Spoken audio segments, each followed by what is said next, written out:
a rather chilly Provence. It's about 4 degrees here at the moment, and as I knew this cold snap was coming, I decided to make some pancetta, or bacon you might call it. Now, there's only really 3 things you need to make bacon: good pork, salt and the cold. If you've got those 3 things, you can make bacon. However, with a few extra ingredients, you can make a much better product.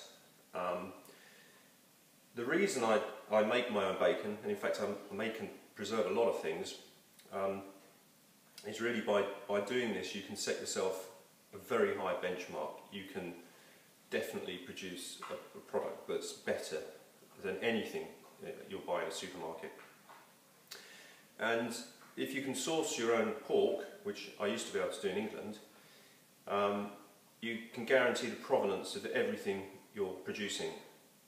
For me, that's quite important because here we run a bed and breakfast, and we also have a restaurant license, so I'm head chef, and it's important that all of my ingredients are excellent quality and I know where they come from. So, my pancetta, here's one I've made earlier. Very simple to make. Salt, brown sugar and some all-purpose curing salt. You don't need this, but it helps. There's plenty of websites that will give you the ratios of these to use. So have a look and see what you're comfortable with. As long as you've got lots of salt, that'll do. Now for my pork, I chose a belly cut, quite low down on the animal. It had some ribs in and the cartilage, the sternum cartilage, which I've boned out. And I also tend to take the skin off my bacon. You can leave it on. The only reason I cut it off is I find it gives better penetration for the cure, and because I'll be smoking this afterwards, it helps the smoke penetrate.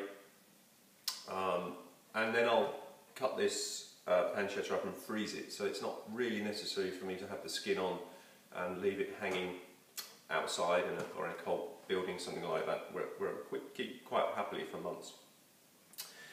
Now the other ingredients you can use in your cure, which I use here, are fresh bay leaves. They grow everywhere, there's millions of them here.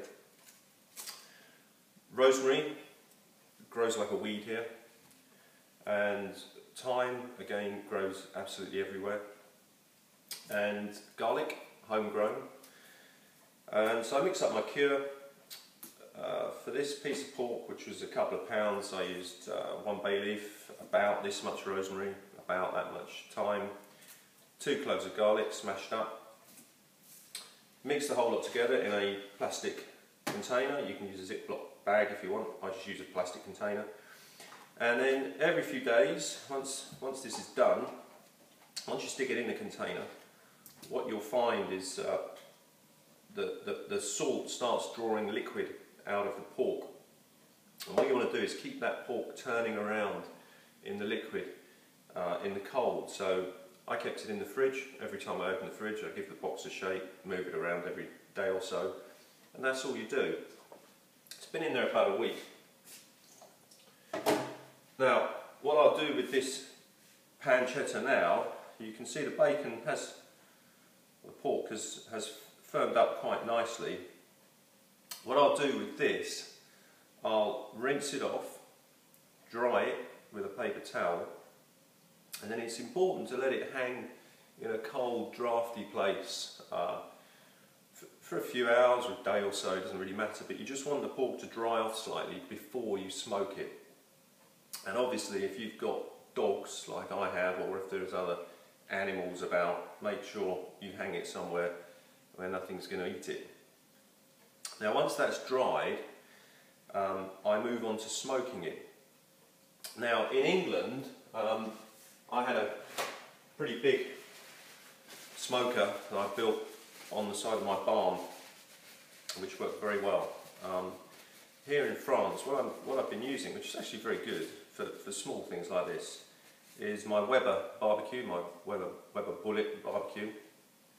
And then I've bought this, well, it's a little, obviously you can see I've used it quite a lot, it's a little sort of spiral of metal mesh.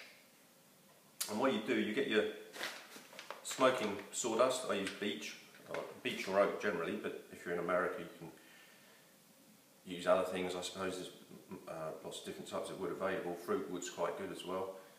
You fill this thing up with sawdust, level it off, light one end of it with a candle, or I just use a blowtorch normally, and then the burn just goes around the spiral, and it really is superb. It's absolutely perfect if you've got a little Weber and you just want to smoke the odd trout or the odd piece of bacon. It doesn't use a lot of sawdust. It's very, very cool smoke, which is important. And this will burn, 7 to 10 hours, no problem at all. So that's what I'll be using for my pancetta. So what I'm going to do now is I'm going to rinse off this pork, hang it in the under the rafters of the house here, just for a few hours in the breeze to dry off. Then we'll stick it in the smoker and we'll come back and see what that's like on part 2.